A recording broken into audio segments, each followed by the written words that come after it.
estás, Sara? Hola, amiga. Al mismo tiempo, ¿bien y tú? Estamos sincronizados con los prisioneros y con saludarnos. De verdad, de verdad. Oye, gran acierto tu elección, ¿ah? Sí, muy buena canción. Ideal para tratar el tema del trabajo de Simone Weil.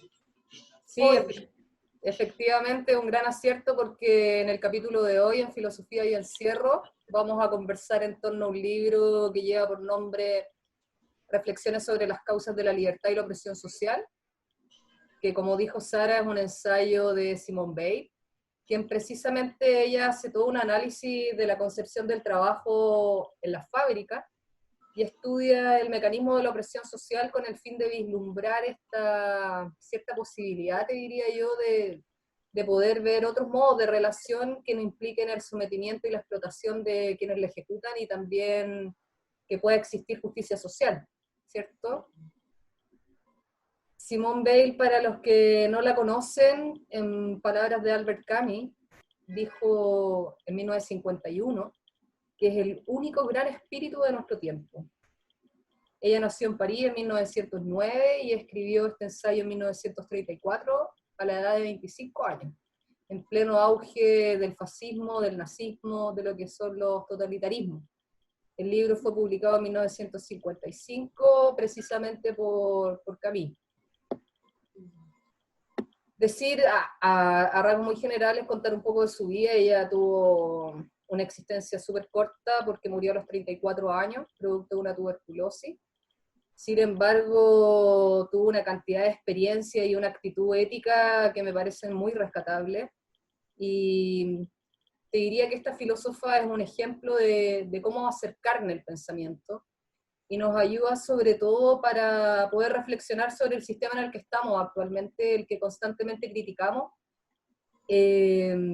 pero nos mantiene en cierto statu quo o forma de operar que lo que hace finalmente es reproducir la desigualdad, condiciones de vida desgraciadas, sumidas en una especie de grito mudo que ella dice por ahí en el libro. Son vidas envueltas en una mecánica del trabajo en las fábricas que oprime y reduce al ser humano a un eslabón más de esta cadena de producción. Claro, y no solamente trabajó en la fábrica, sino que también en la vendimia, sacando uvas, lo cual también tiene una actualidad importante en Chile con el trabajo de las temporeras y los temporeros. O sea, Claro, me refiero a que ese espíritu, como dice la canción de los prisioneros, que los obreros no se fueron, merodean por nuestra ciudad, como que igual el espíritu de Bale, creo yo que actualmente también merodea en el sentido de que hay mucha actualidad y vitalidad en su pensamiento, y no tan solo por su pensamiento, sino que también por su consecuencia, porque vivió la radicalidad en su existencia. Eso es súper destacable. Claro, en ese sentido es que veis lo que hace es acercarnos un pensamiento, es decir, hacer cuerpo un pensamiento. Su accionar es muy coherente con el pensamiento que ella tuvo y que se plasma en su obra. Entonces ella lo que hace es intentar, bueno, en este ensayo, intenta perfilar una sociedad utópicamente libre, lo trabaja en uno de sus capítulos, y en este texto pone énfasis hace una fuerte crítica al marxismo también, y a esta especie de fe ciega en el desarrollo de las fuerzas productivas, donde ella, de hecho, escribe en un momento, dice, parece que el progreso técnico ha quebrado, ya que en lugar de bienestar, lo único que ha aportado a las masas es miseria física y moral. Y con esta última frase de Simón me gustaría partir la conversación, Sara, con la propuesta de poder leer a la autora extrapolándola al presente y en torno a 3 tópicos que podemos encontrar en su obra, que son la pobreza espiritual, la pobreza material y el pensamiento en acción. Sí, yo creo que una buena manera, digamos que una forma que tenemos nosotras de interpretar el pensamiento y este ensayo en particular, y es que también es solo un bosquejo de lo que es su pensamiento, ya que hay una profundidad que obviamente en un capítulo no vamos a poder dar cuenta de todo lo que es Simone Weil. Sí, claro. En cuanto a la pobreza espiritual, creo yo que es una buena entrada es saber que ella era mística, en el sentido último de la palabra, como que proviene de mistericos, que es justamente lo oculto, aquellas cosas que no se dan, y esto tiene que ver con el hecho de que ella desea creer en lo que no se puede creer, y ese deseo de creer es finalmente la fe. Ella se convierte al cristianismo muy tardíamente, pero siempre estuvo motivada por los estudios de Teresa de Ávila, de San Juan de la Cruz, de Meister Eckhart, o sea, como que tenía, y no solamente de autores místicos, sino que también ella hace y abraza todo el legado de la tradición occidental, fundamentalmente en los trágicos como Esquilo, Eurípides, Sófocles, estudia Homero, estudia Shakespeare, o sea, una persona que no solamente tiene que ver con la filosofía y con hacer de la filosofía carne, la filosofía practicando su filosofía, sino que también una mujer muy ligada a la escritura, a la literatura, a la poesía. Eso es muy particular también, porque no es solo una filósofa, yo no tampoco sabría cómo presentarla, porque para mí es una creadora de pensamiento. Entonces este misticismo, como te decía, tiene que ver igual con su teoría acerca de los desgraciados. ¿Ya? Para ella la desgracia es algo que tiene que ver con el hecho de que no podemos explicar la desgracia, y pareciera ser que a Dios lo vemos o lo sentimos mediante esa experiencia de la nada. Y el desgraciado cuando habla nadie lo escucha, porque es como que le hubiesen cortado la lengua. Y las palabras que emite nadie las puede escuchar.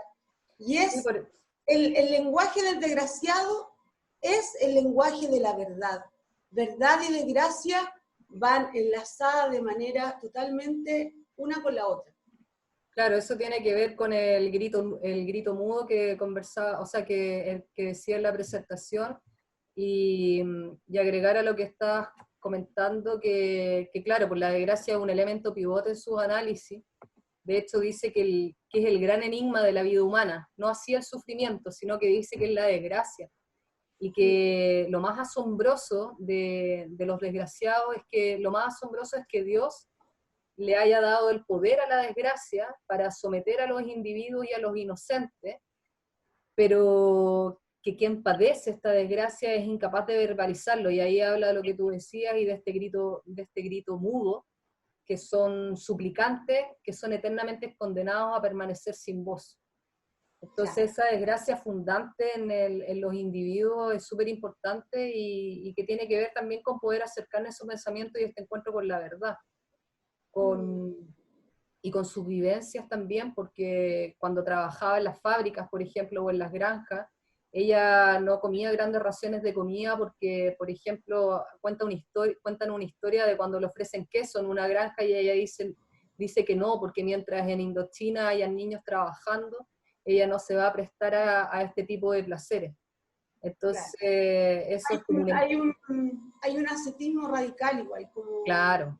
el hecho de una renuncia a los placeres como de la carne, digámoslo así, en el sentido de comer, de todo tipo de deseos, como que en ese sentido hay un deseo, pero un deseo como por lo trascendente. De hecho, también en su vida ella se sintió muy mal porque su hermano era un matemático excelente y se debatía con las verdades últimas de la matemática y del ser, y ella no concebía que ella no pudiera ser así como su hermano, entonces tuvo una depresión desde muy pequeña. A los 14 años, porque fue cuando, claro, al hermano lo manda, había quedado en la universidad a los 16 para estudiar matemática, y ella a los 14 ahí sufre una crisis existencial bastante profunda, que la llevó inclusive a pensar en el suicidio. Claro. Y este espíritu que dice Camus que es el más grande que ha concebido el siglo XX, así dice, ¿cierto? No, dice, es el único gran espíritu que ha existido en esta época. Ya, pero debe ser siglo XX. Yo lo que quiero resaltar acá es el hecho de que ella, como espíritu, es un espíritu muy rico, y a nosotros como chilenos y chilenas creo yo que nos hace falta un poco de conocer vidas como la de Simón, porque creo yo que, claro, hay una pobreza material que ha salido a la luz con todo lo que nos está pasando como país, pero también hay una pobreza espiritual, en el sentido de que cómo, por ejemplo, el Estado gestiona las políticas culturales, el cómo estudiar arte en Chile es para morirse de hambre, literalmente, en el cómo los medios de comunicación, ya llevamos 30 años de matinales que hacen lo mismo de siempre, todo eso empobrece el espíritu. Claro, Y porque afecta obviamente que culturalmente a la población. totalmente todo eso afecta culturalmente a la población y a la vez es una pobreza que no se debate mucho, creo yo, como que, al igual que ella es crítica de Marx porque formula que no necesariamente porque se acabe la forma de producción explotadora, eso va a ser la panacea como para encontrar la libertad. O sea, como que las condiciones materiales son importantes, pero tampoco podemos dejar de lado las necesidades espirituales. Exacto, yo creo que hay una dimensión ética súper importante que rescatar en el pensamiento de Bale, y es importante lo que tú dices, porque eso también nos da paso al segundo punto que queremos trabajar, que ella hace una propuesta espiritual del trabajo, por llamarlo, por decirlo de algún modo, y, y tiene que ver también con la crítica que le hace al marxismo en su texto, y la necesidad que ella tiene también de poder pensar el mecanismo de la opresión. Sí, Y entonces, claro, para pasar al segundo punto de la pobreza material ahora, ¿no? De esta crítica que le hace, ahondar un poco en la crítica que le hace el marxismo. sí, yo creo que una buena forma de poder acercarse a esa crítica es primero que ella vio en la URSS y en los propios movimientos sociales franceses una replicación de lo que pasa en el capitalismo, en el sistema productivo, en las fuerzas productivas, y cómo nadie puede como estar como con una bolita mágica, ¿cierto? Diciendo que si acaso la forma de producción cambiaran, eso significaría una garantía y una libertad, primero. Entonces ella es crítica de la URSS, es crítica de Lenin, de Trotsky y también de Stalin, Sí. y se va con todo igual. Yo creo que hay que tener patas como para hacer algo así y en ese tiempo. De hecho, ella el 32 fue a Alemania y es detenida 2 veces por la Gestapo y la absuelven por trastornos mentales. O sea, como que no le creyeron lo que ella estaba diciendo. No al lugar. No, claro. Y yo creo que otra forma también de la crítica que le hace al marxismo es que, según mi visión, ella se queda solamente con lo que Marx justamente cuestiona, que es el socialismo utópico, que no es el socialismo que profesa Marx. En el sentido de que, por ejemplo, cuando uno habla del socialismo científico, que vendría a ser el socialismo de Marx, este pensamiento tiene 3 fuentes, que son la filosofía alemana, obviamente que Hegel ahí tiene mucho que ver, la economía política inglesa en Smith, David Ricardo, Stey, y por otra parte el pensamiento de Saint-Simon o de Owen como los llamados socialistas utópicos, que finalmente lo que hacen es invertir. Bueno, Marx dice que él invierte, ¿cierto? Pone de nuevo la dialéctica, la invierte y finalmente lo que era el espíritu, que va desde estados como de menor desarrollo al mayor desarrollo y mejor, a la perfección, Marx toma esto y pone a la materia. Y en ese sentido es fundamental para la liberación del ser humano.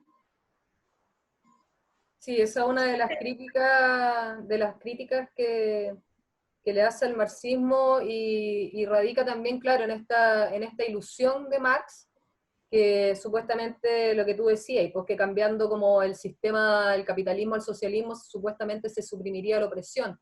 cuando el problema radica más bien en mantener esta forma de producción, que es la que provoca esta opresión que pone siempre a un ser humano por sobre otro. Entonces ahí ella habla como de la emergencia de estas nuevas clases sociales de dirigentes, de coordinadores.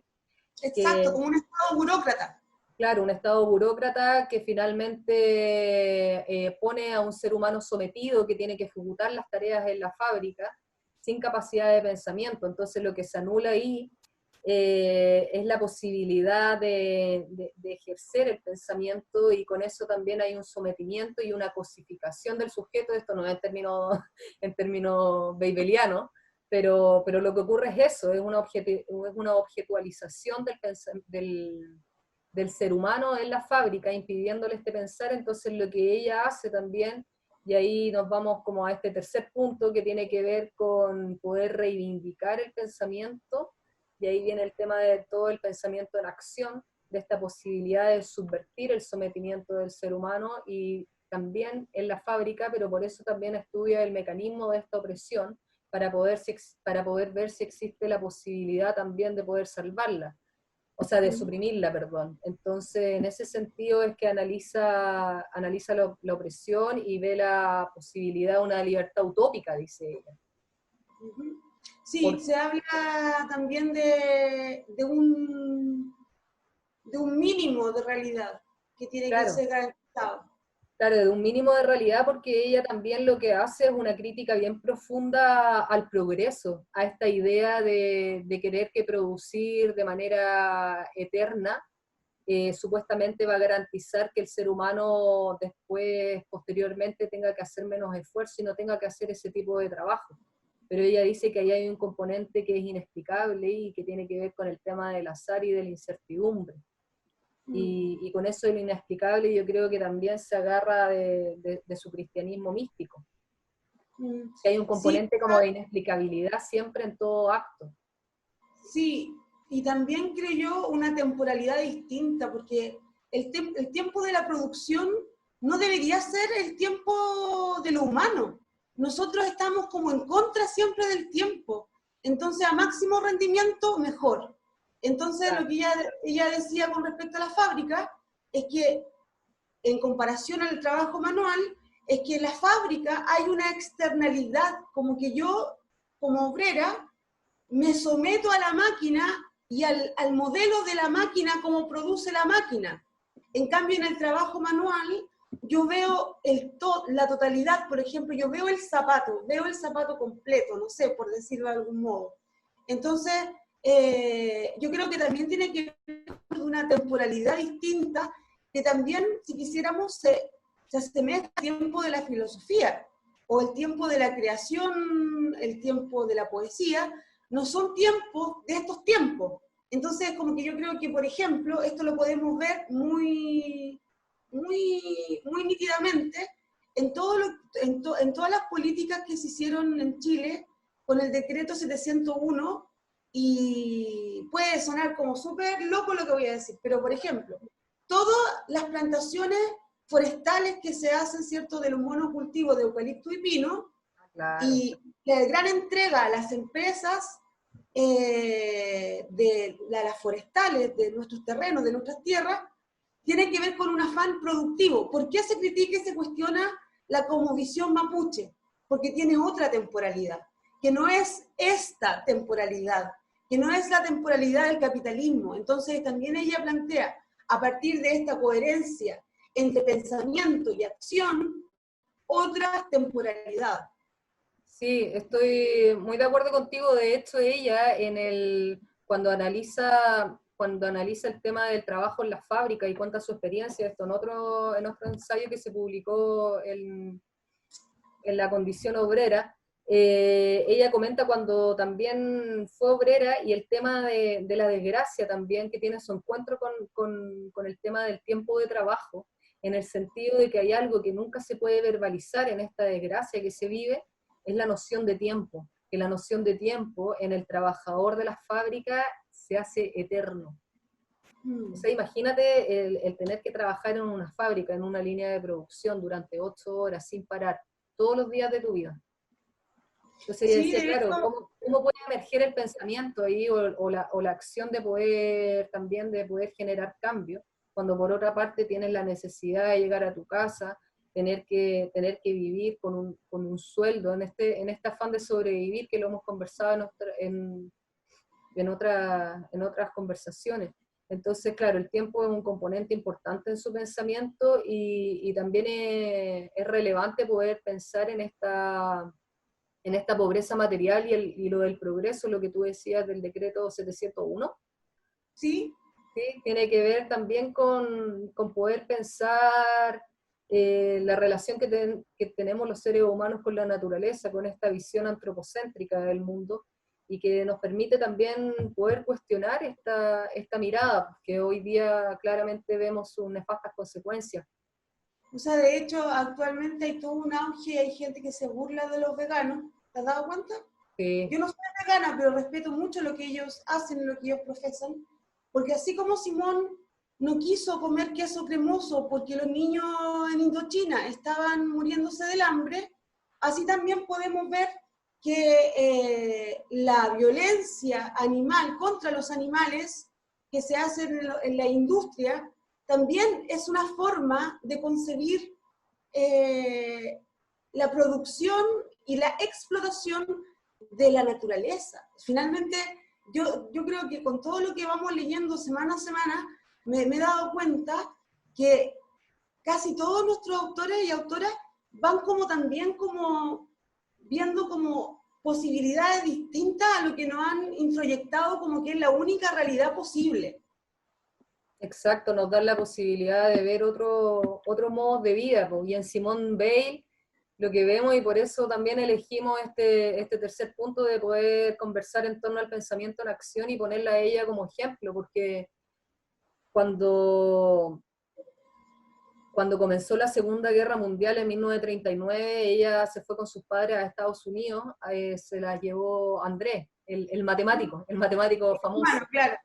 Claro, y ella desde que comenzó la guerra tomó la decisión de comer la misma ración de lo que comería un soldado. Dormía en el suelo. Y esto ya después en 1943 o 44 le provocó la muerte. O sea, claro, murió de tuberculosis, pero el parte forense dice algo terrible que lo tengo anotado por ahí. La Que, paciente, la paciente se mata, se niega a comer lo necesario para poder vivir y está con sus facultades facultades mentales mentales trastornadas. trastornadas. Eso dice.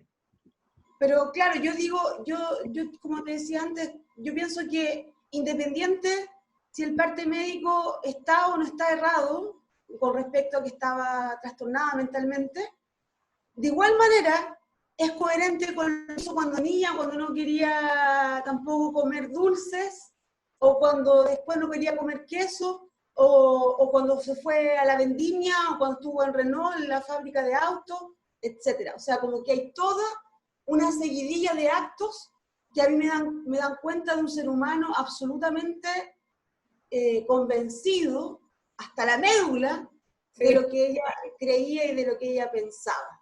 claro, y tiene que ver también con erigir al pensar como primacía en sus análisis y el pensar como la posibilidad de la libertad.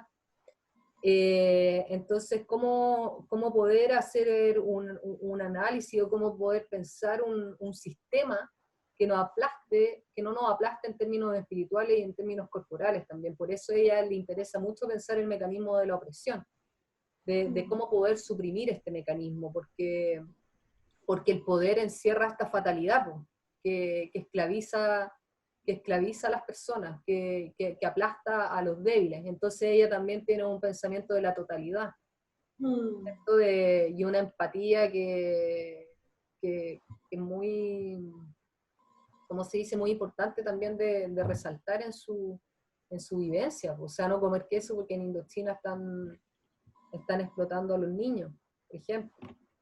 Sí, yo creo que finalmente su concepción de libertad, que obviamente está ligado a este pensamiento y acción que van como coherentemente enrielados, por ejemplo, en el trabajo manual, un Sí. ejemplo, pero también tiene que ver con un cambio en la concepción de los modos de producción. aunque ella sea crítica de Marx, creo yo que también ella lo dice, no es que crea, lo dice, Sí. dice que el método marxista está aún virgen, en el sentido de que aún no ha sido estudiado en profundidad, ni siquiera por Marx, ya que todos los movimientos que de su época o de la época de Bale no han llegado a buen puerto.